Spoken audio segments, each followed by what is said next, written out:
Olá, amigos. Estamos de volta com a nossa pequena série Neurociência e Espiritismo.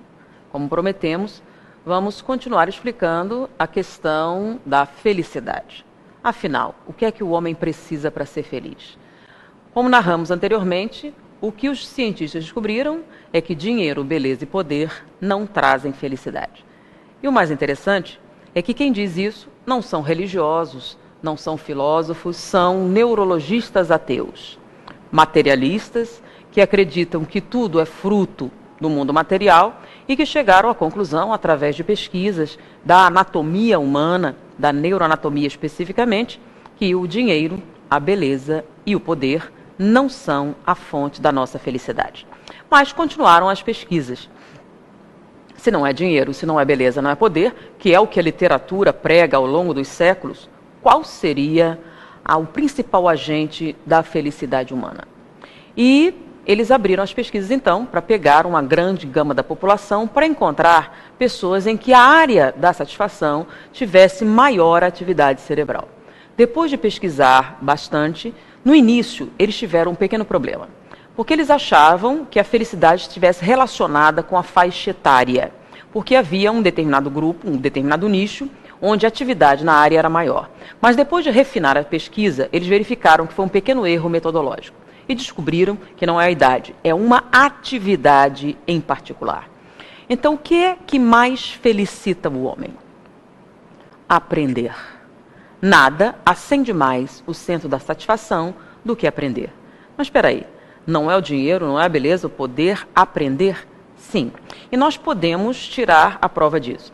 Se nós pensarmos que o ser humano, em termos de vantagem genética ou estrutural, é uma dos animais mais frágeis da criação, não temos pelos, não temos garras, não temos força física, aparentemente nada que nos faça superar os demais animais, e mesmo assim estamos no topo da cadeia alimentar.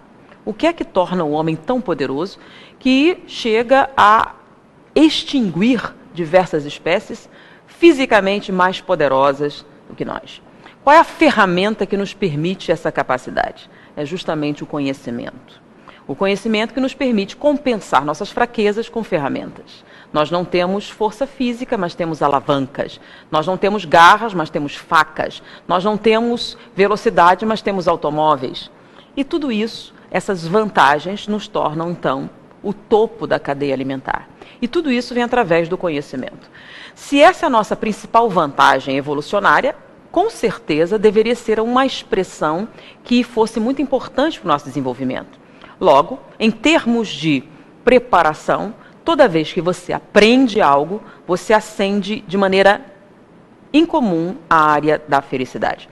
E a gente pode confirmar isso. Naquele momento, por exemplo, em que seu filho chega para você e diz: mãe, aprendi a amarrar os sapatos. Pensa bem, ele não faz isso com uma expressão simplista. Há contentamento nisso. E a gente também pode ver isso numa plateia comum, né? Quando a gente pergunta: e aí, entendeu? Será que... Sim, entendi. A gente sabe que não entendeu, né? Porque quando você realmente entende... Peraí, entendi! Entendi! Agora eu entendi. Ninguém entende sem uma expressão de extremo contentamento. Pensa bem. Então, quando alguém está fazendo algo muito difícil, muito complicado e... entendi! Ou assim, caiu a ficha. Você compreendeu. Pensa bem. Em nenhum momento em que você tenha a experiência de um entendimento real, você deixa de exibir uma expressão de total contentamento. O que não acontece em outras expressões que dizem ser a fonte da felicidade humana. Então, chegaram à conclusão, depois de experimentar muito, que a principal fonte de felicidade humana é aprender. O que daria muitos pensamentos com relação àquela situação em que você diz a uma criança que ela é incapaz de aprender, ou que ela é burra. É um nível de castração como nenhum outro que possa existir. Mas isso é uma outra conversa, a gente está na pesquisa, né? Então, descobriram que a principal fonte de felicidade humana é aprender. Nada, nenhuma outra experiência acende a área como o ato de aprender, de compreender alguma coisa. Bom, mas normalmente, quando se fala de felicidade, a gente nunca coloca o conhecimento. A gente coloca o conhecimento como um meio para atingir um fim.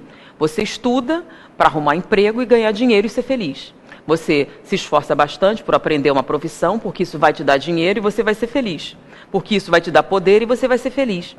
E alguém faz isso. Ele vai para a escola, faz o ginásio, faz o colegial, faz a faculdade, mestrado, doutorado, etc. Atinge o auge do poder e descobre que ele não é tão feliz como imaginava.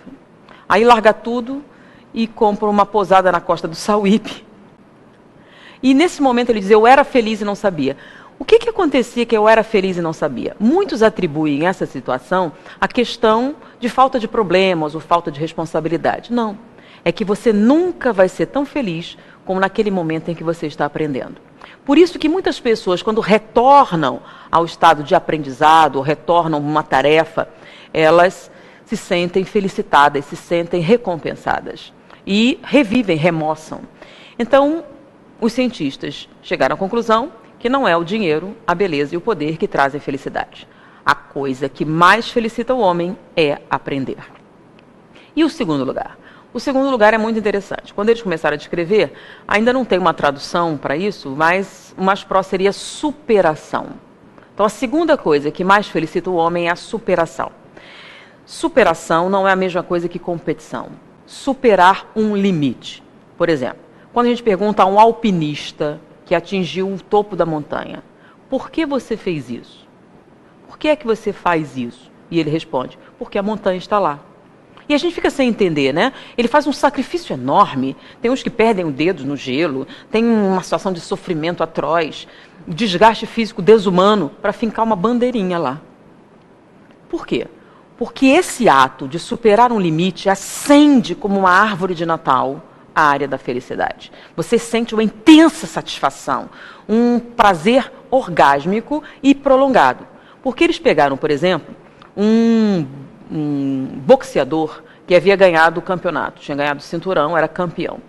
E no momento em que ele descrevia o nocaute que lhe deu o título, logo depois da luta, eles escanearam o cérebro e viram que a área estava acesa como a árvore de Natal. A satisfação que ele tinha era uma coisa intensa, enorme e muito viva. Mas o negócio é que pegaram um outro boxeador, 10 anos depois, descrevendo o nocaute que lhe deu o título e acendeu igual. Então não acende só na hora que você conquista aquele momento. Quando você lembra do que conquistou, acende igual. O que me deu uma explicação sobre a psique masculina que eu tinha uma certa dificuldade de entender, né? Quando o cara assistia o jogo de futebol, terminava o jogo e assistia o VT, o comentário do VT, o VT do VT, e assistia não sei quantas vezes a mesma parte. É porque acende de novo quando você lembra. É essa questão da superação. Então, eles verificaram, por exemplo, um atleta que dedica 16 horas por dia treinando para vencer o quê? Milésimos de segundo numa piscina, ou coisa assim, que, aparentemente, sem lógica, o esforço que você faz. Por quê? Porque superar um limite acende a área da felicidade. Entenda, não é competição. Por exemplo, quando alguém chega assim, tirei nota 10, é muito bacana, muito recompensador. Foi a maior da sala. Eu superei um limite, eu ganhei o título, eu venci, eu fui até além. Ou quando alguém diz, você não vai ser capaz, e você supera aquele limite. Acende de maneira inigualável o centro da satisfação. E não é só o momento em que você atinge aquele patamar. Quando você lembra do que conquistou, acende igual. Então, é uma felicitação que não está circunscrita a um espaço de tempo. Pode acompanhar você por anos e anos. Daí o desejo muito significativo que as pessoas têm de romper os seus limites. Por quê? Porque é a segunda principal fonte de satisfação humana. Então, a primeira é aprender. E a segunda é superar um limite. Bom, então a conclusão que os cientistas chegaram é que não é o dinheiro, a beleza e o poder que trazem a felicidade. É o conhecimento e a superação. Mas o que realmente intrigou os cientistas foi o terceiro lugar. Qual é a terceira coisa que mais felicita o homem? E esse foi realmente um problema. Que enquanto o conhecimento e a superação tinham uma explicação perfeitamente plausível, e nós podemos ver que é assim, a terceira foi um problema. Porque eles chegaram à conclusão que a terceira principal fonte de felicidade humana é sofrer. Nada alegra mais o homem do que o sofrimento. Mas esse foi um problema lógico muito grande. Porque quando eles analisaram o centro do prazer e o sofrimento, eles verificaram o seguinte: enquanto que o prazer fortalece o sistema imunológico, o sofrimento a longo prazo o enfraquece. Ou seja, o sofrimento prolongado é prejudicial à nossa saúde. Todos nós temos um limite de tolerância. Quando a gente ultrapassa esse limite, seja em intensidade, seja em tempo, nós começamos a aumentar o nível de cortisol, o cortisol se acumula, compromete o sistema imunológico e nós nos tornamos mais suscetíveis às doenças. Ora, se você se sente feliz em sofrer, você vai procurar o sofrimento. Se você procura o sofrimento, você compromete sua saúde e você está indo contra um instinto básico, que é o instinto de sobrevivência. Se nós somos animais, se temos a estrutura biológica da natureza, nós somos programados geneticamente para sobreviver. Então, não é lógico você procurar o seu extermínio ou procurar meios que lhe prejudiquem fisicamente. Na verdade, nós somos programados para buscar o bem-estar. Então, o sofrimento prolongado afeta a saúde. Como alguém pode ficar feliz em sofrer? Eles repetiram inúmeras vezes, mas estatisticamente está comprovado que a terceira maior fonte de felicidade humana é sofrer. Mas como eles não se conformavam com isso, como um processo natural, eles foram então pesquisar se essas pessoas tinham algum tipo de anomalia, se havia algum tipo de alteração na sua estrutura cerebral que criassem essas circunstâncias. Depois de muito pesquisar, eles descobriram, sim, um chamado circuito anômalo cerebral. E eles deram o nome de circuito culpa-recompensa. Entenda, o que é um curto-circuito cerebral? Quando você tem a eletricidade correndo por um ambiente, as luzes acesas, significa que a eletricidade está circulando. Se você colocar um metal na tomada e fechar o circuito, você vai dar um curto-circuito. O que é isso? A eletricidade, em vez de correr no seu leito normal, ela vai ficar presa, vai esquentar e você vai ter um problema. No cérebro é uma coisa semelhante. O que é um curto-circuito cerebral? É quando a energia que deveria estar circulando numa área é restringida por outra. E então eles descobriram que as pessoas que sentem felicidade em sofrer têm um circuito anômalo cerebral que eles chamaram circuito culpa-recompensa. Como é que funciona isso? Primeiro, o que é culpa? Culpa significa literalmente, eu mereço sofrer. E o que é recompensa? É tudo aquilo que você espera por uma ação. Vamos entender que o cérebro é uma máquina, e é uma máquina assertiva. Significa que ele entende processos positivos ou afirmativos. As negativas, as negações, são compreendidas a nível intelectual, mas não a nível físico. Vamos explicar melhor. Pensem num canguru. Pense num canguru, aquele bichinho australiano. Você está pensando num canguru? Você entendeu o que eu estou pedindo? Pense num canguru. Agora vamos fazer uma segunda experiência igualmente muito simples. Não pense num canguru. Não pense no canguru. E aí, conseguiu? Com certeza não, como a maior parte das pessoas não consegue. Por quê? Vocês entenderam o que significa não pensar no canguru? Intelectualmente você entende, você compreendeu perfeitamente o pedido, mas é impossível para você fazer isso. Então entenda o que é uma assertiva. Então o cérebro funciona da seguinte maneira. Toda vez que ele faz algo, ele visa uma recompensa.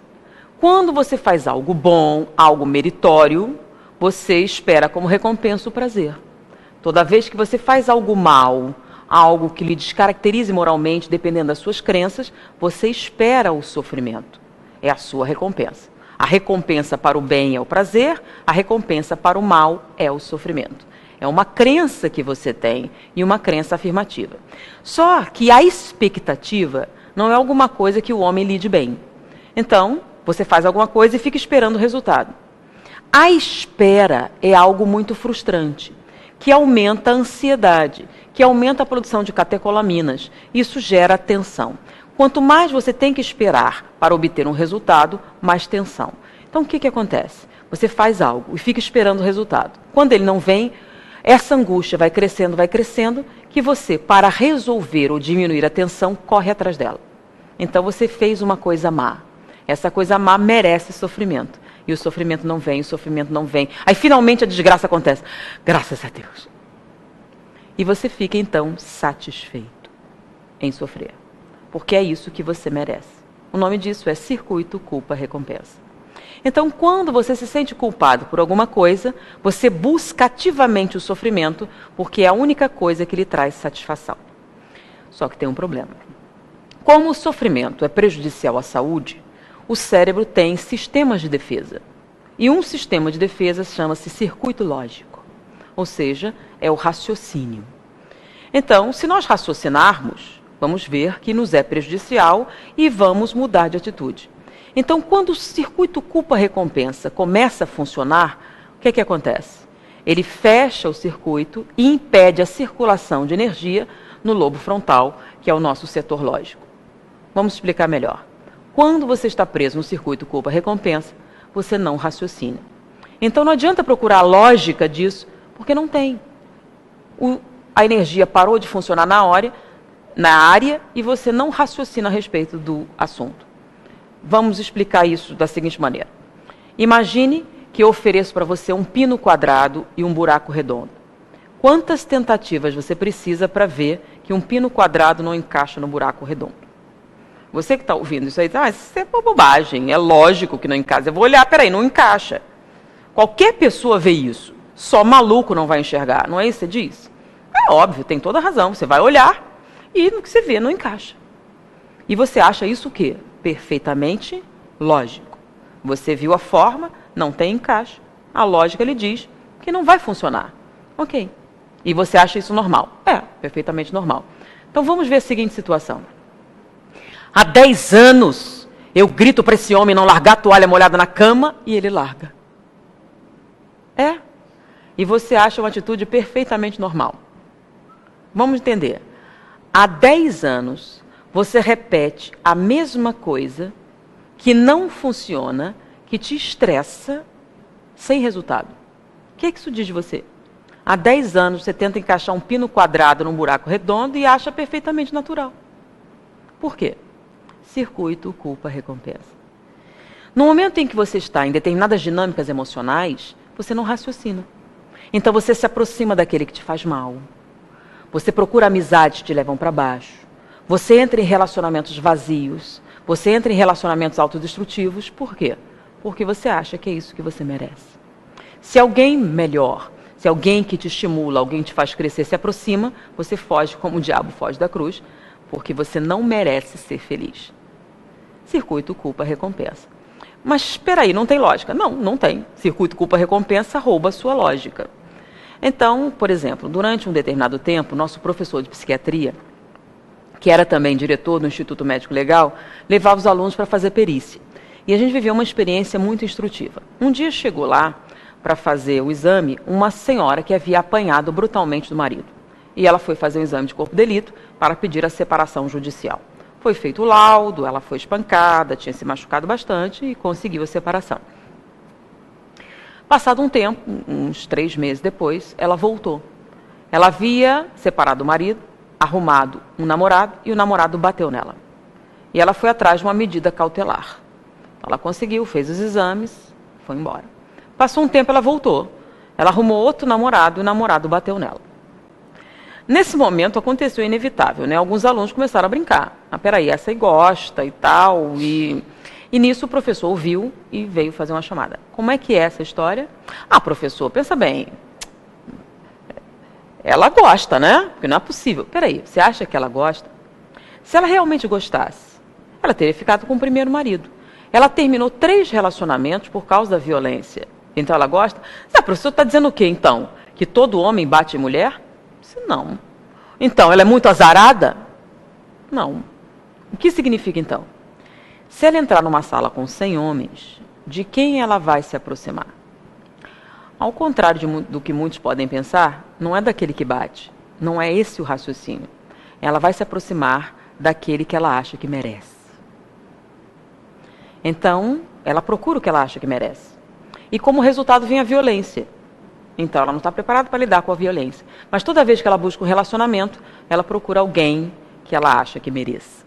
Se alguém excelente, em boas condições, que pudesse ajudar a se aproximasse, ela iria fugir, porque ela não tem merecimento para isso. O nome disso é culpa-recompensa. Por isso que muitos de nós buscamos o sofrimento. Mas será? Sim, pensa bem, né? Você ganhou na Mega Sena, para quem que você conta? Para ninguém. Mas você sofreu um sequestro relâmpago. Aí, primeira coisa que você faz, liga. Amiga, sofri um sequestro, foi terrível, faz uma festa para contar. Chega a saliva escorrer do lado, assim, contando a experiência dramática. No meio de uma conversa, você fala, eu fiz uma operação de hérnia, durou 3 horas. A minha demorou 6. Meu marido é um problema sério, o meu é pior. E a gente entra num concurso de desgraça, né? E alguém chega assim, como está a sua vida? Ah, ótima. Que coisa sem graça, né? Nada para contar, insignificante. Por quê? Porque a gente sente intensa satisfação com o sofrimento, porque ele atende ao nosso anseio pela recompensa para o mal que causamos. O nome disso é culpa, recompensa. Mas peraí, não tem lógica. Não, nem adianta procurar, porque não tem. Então, como é que a gente sai disso? A gente tem que romper com o circuito culpa-recompensa. Bom, se o circuito culpa-recompensa é um antagonista do setor lógico do cérebro, que é o lobo frontal, o que é que promove o lobo frontal? A lógica, o raciocínio, o pensamento. Livro dos Espíritos. Que fazer para alcançar a felicidade e resistir ao mal? Um sábio da antiguidade vos disse: conhece-te a ti mesmo. Que coisa interessante. Allan Kardec também achou que era uma frase bonita, mas ele continua a pergunta. Reconhecemos a sabedoria dessa máxima. A dificuldade está justamente em como alcançar o autoconhecimento. E aí vem que eu acho uma das mais lindas mensagens da codificação, que é uma mensagem de Santo Agostinho que diz: fazei o que eu fiz quando vivi na Terra. E ele começa a descrever uma receita de bolo. Ao chegar em casa, aí as palavras são: analise, avalie. Peraí, analisar, avaliar. Peraí, essas palavras todas se referem a quê? A racionalizar o seu comportamento. O que significa isso? Pensar com lógica. Ou seja, em termos neurológicos, é usar o lobo frontal. Se você usar o lobo frontal para pensar no que faz, nas consequências do que faz, se o que você faz tem sentido, é aquela coisa, se você não está tentando enfiar um pino quadrado num buraco redondo há um tempão e sem sentido, quando você para pensar, peraí, mas não encaixa. Meu Deus, cai a ficha. É o que você faz em terapia, você leva um tempão, é isso, e fica curado instantaneamente. Por quê? Você viu que não encaixa e você para de tentar. E para de sofrer, e para de buscar nesse círculo vicioso de autodestruição. Sua vida instantaneamente assim? Sim, instantaneamente assim. Você interrompeu o circuito culpa-recompensa, sua lógica começou a funcionar, você vê que pino quadrado não encaixa buraco redondo, você larga os dois e passa a agir de maneira proativa, automaticamente. É claro que você precisa pensar no que faz. Mas peraí, eu faço isso. Será? No serviço você faz, anda com lógica, vê bem, o pino é fácil de entender, mas na vida pessoal você abandona todo o pensamento racional. Tem uma passagem em Alice no País das Maravilhas que acho que ilustra bem. A Alice caiu no buraco do coelho e ela está numa encruzilhada que tem diversos caminhos. E ela fica indecisa qual caminho ela deve tomar. E ela vê um gato numa árvore e ela faz a seguinte pergunta: senhor gato, qual caminho eu devo seguir? E ele faz a pergunta mais natural: depende de onde você quer chegar. E ela responde: não importa muito onde. Ora, então não importa o caminho. Se você não sabe para onde está indo, nem onde quer chegar, importa muito o caminho?